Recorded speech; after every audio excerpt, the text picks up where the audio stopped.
So our next speaker is Sarah Griffiths. The difference between successful and unsuccessful people is that despite the many, many hurdles, mistakes and difficult times, the successful ones do not give up. The only limit to your potential is the one that you place on yourself. Please welcome peak performance strategist, entrepreneur, author and speaker, Sarah Griffiths.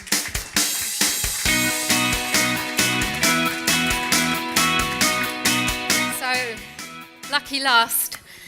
I expect, like me, you're wishing it wasn't the last, because today's been amazing and I wish there were 8 more. But anyway, it's me.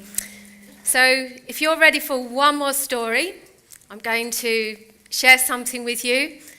Every time I revisit it, it doesn't get any easier for me because it's my story and it's absolutely charged with emotion and memory. But it's maybe who I am, so we need to go there. So in October 2006, I emigrated to Australia with my husband and my twin boys. I expect you got the UK accent, so I don't need to tell you where I came from. So you can imagine you don't undertake emigrating lightly. You know, it was all planned and we were all set for this amazing, incredible new life, this really exciting adventure, and I was so looking forward to it because I was so over the life that we had back in the UK. So this was really exciting for me. But what happened through things that are another whole story that we won't visit today, those plans didn't happen. So the life that we came here for and everything that I was looking forward to, it just didn't materialize. And it led me to the point where I got so desperate that in October 2010, just 4 years after we emigrated, with my expectation of this whole amazing life, I hit absolute rock bottom, and I had actually decided that the only way out, the only way to move forward was actually to kill myself.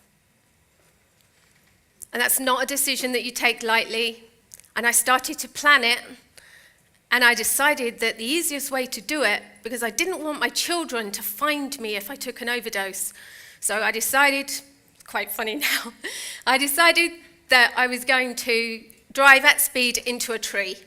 That's how I was going to kill myself. I must have seen it in a film or something, but that's what I was going to do. But that's actually how I came to be sitting one October morning in my absolutely gorgeous house, sparkling blue pool, sun shining, and I just decided today's the day. I can't do this anymore. And I sat by that pool and I wrote a letter to my 14-year-old twins, and I absolutely poured my heart out on paper. And I apologized to them for everything that I felt I had not been able to be as a mother. And I finished by telling them that I felt they would all be better off without me. And I folded up that letter, I put it in an envelope, fragranced it with my perfume, and I left. I didn't kill myself because I'm here, but I left. So, how had I got there? Absolute, abject dislike of who I was. I had no confidence, no self-esteem, no self-belief, nothing to live for. That's how I saw it. And you've already heard today from other people who are carrying scars from early childhood. And that is exactly what this was for me. You see, I grew up in Britain in the 1970s, and we were poor. We were poor. Now, that wasn't a crime. It was post-war. You know, my parents were products of post-war Britain, and poverty and scarcity, that was the norm. And for me, yes, I knew I had rumpled socks, I had second-hand clothes, I had scuffed shoes. Sometimes I was cold and hungry. But for most of my life, or for my young life, I just seemed the same as everyone around us. And I had no idea that we were actually quite poor.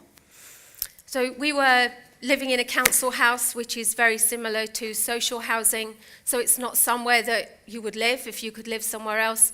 But that was fine, because that's what everybody did. And then at the age of 8, so it's junior school then, so a couple of years, I think it would be about year 5 or 6 here, I moved up to junior school. So I was 8 anyway, whatever the years were. And suddenly my whole world is bigger. I'm being exposed to more, I'm older, I understand more. And what I realized was that I was different to the other children around me. That we sat on tables like these, and from the things they said, I could tell that the other children had more. We didn't have uniform, they had more clothes. They never wore the same clothes running. They had several sets of shoes and things like that. They had sweets every day for break. That was unheard of for me. We just didn't have anything like that. And I knew that somehow I started to get this idea that I was different and I wasn't good enough. I couldn't match up. And there's this one particular incident that was the real catalyst for me that set in motion this absolute, it just cemented into me this feeling that I wasn't good enough. And there was this one particular girl that I really, really wanted to be friends with because she was popular. You know, you could tell she had the nice things, and I just wanted to be friends with her. And I invited her back to my house for tea. So that's the equivalent of a play date. Yeah. And I was really looking forward to this because if we had guests, we would have cake. And we didn't have cake every day. So again, this was a big deal. And I never, ever forget, she came into school, and I'm so excited about this play date. She came into school and she said, "My mum says I can't come to your house for tea because if you come to my house, we've got to invite you to our house. And my mum says that you're not the kind of child we want at our house." So just think about that.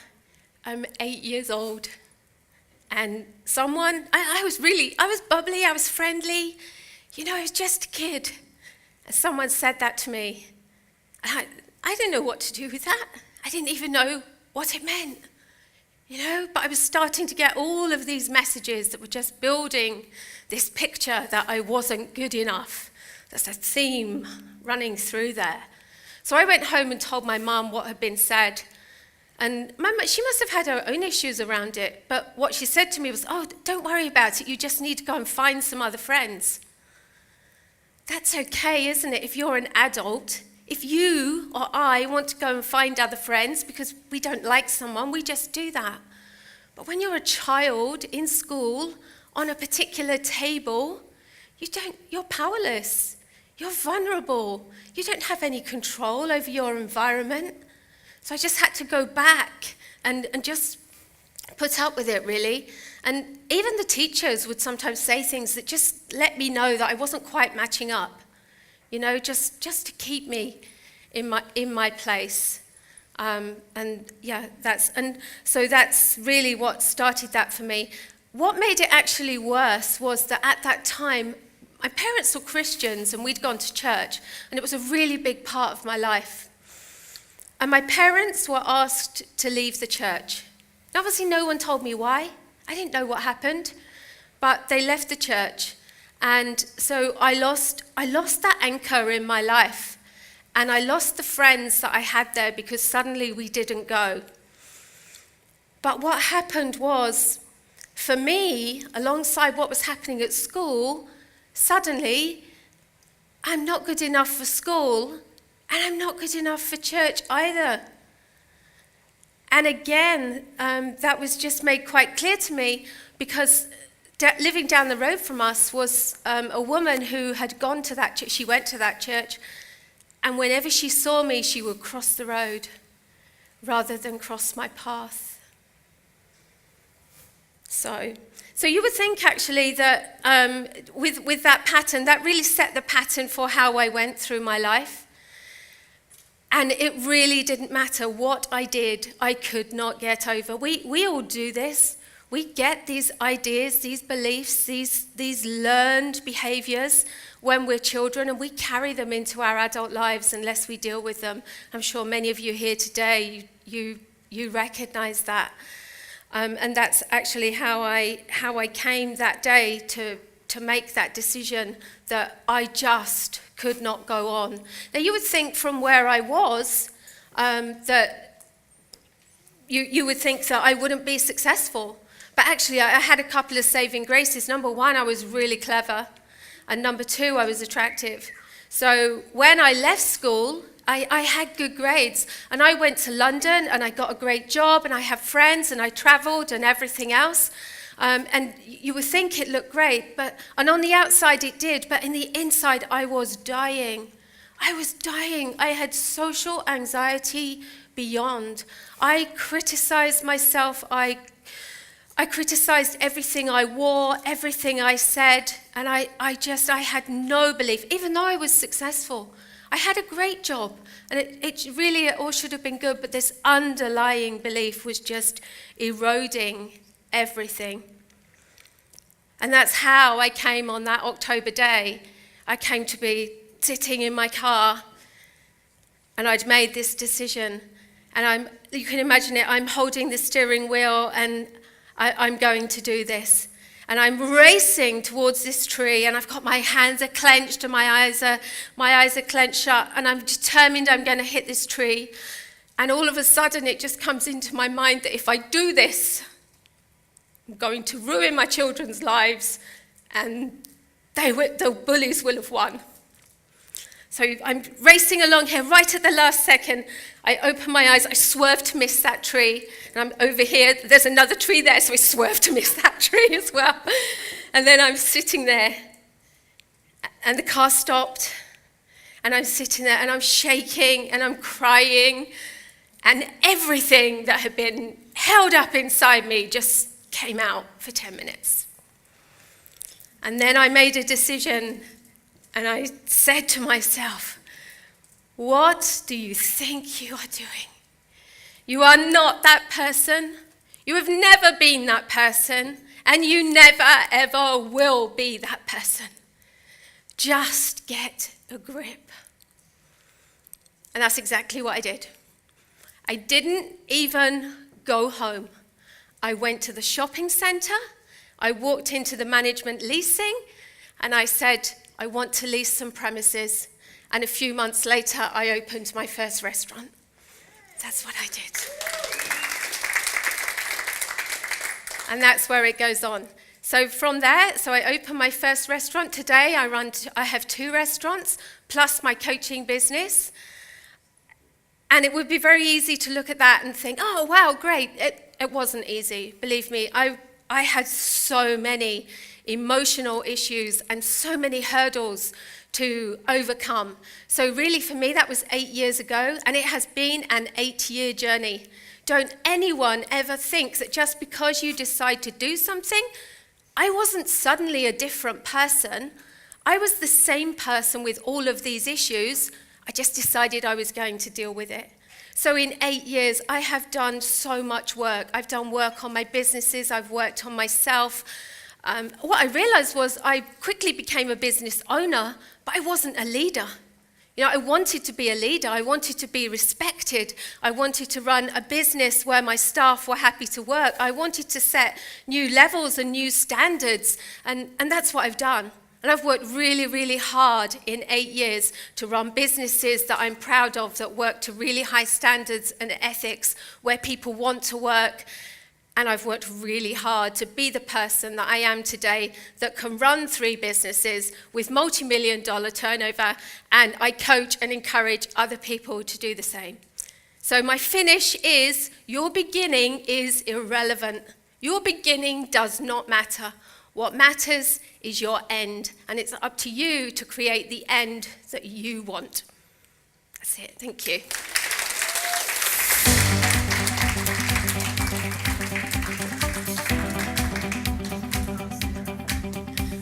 Wow, Sarah, I got it out. Mate, you did. That was incredible. I'd like to just, on behalf of everyone in this room, thank Sarah for choosing life. Yes, Choosing to thank you. live. You chose to live, Yes. and look what you've achieved. Yes. And look who you've become Yes. because you didn't let them beat you. Absolutely. And you overcame all these amazing things. And Yep. I'm ever so proud to have met you. Thank you. Amazing, awesome. My parents were excommunicated from the church too, and they're pommies too. Must be something Must in the be. water.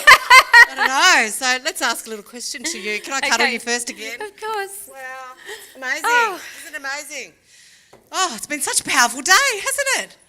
Well, goodness me, right. How can I do what you do? That's my question to you. How can I do what you do? Goodness. Okay, is that the question? I do get asked that. And that's this whole great thing about being someone and doing something that other people want to do. That's very powerful, isn't it? I think the important thing, and I shared it in the end, is to actually realize that you can decide, but there's a lot of work in between. I think there are a lot of people who look at what I have now and the life that I have and what I've done, and they think that it just happened. People are always amazed when I tell them, no, I didn't have money behind me, no, I didn't have a private education, no one gifted me anything, I've done it. And that's the most important thing. You have to be prepared to start from nothing and work on yourself, because you have to become someone else, because you can't do something different as you are. You have to evolve and you have to change, and you have to be prepared to do that. And it's uncomfortable, as you saw today. Absolutely, Yeah, that's it. So yeah. get uncomfortable and invest in yourself is the only way. I'm investing in myself all the time, leveling up all the time. Yeah. Good for you. Thank Okay, you. that's That's awesome. That's great. As they say, like success is easy. It's the journey that's hard. Oh, yeah. You know, once you're successful, it's like that's the easy part. But getting there, you got to work really hard. Really You've hard. got to do everything. Yep. So I'd like to give one big round of applause to the amazing Sarah. Thank you. Thank you very much, Sarah Griffiths.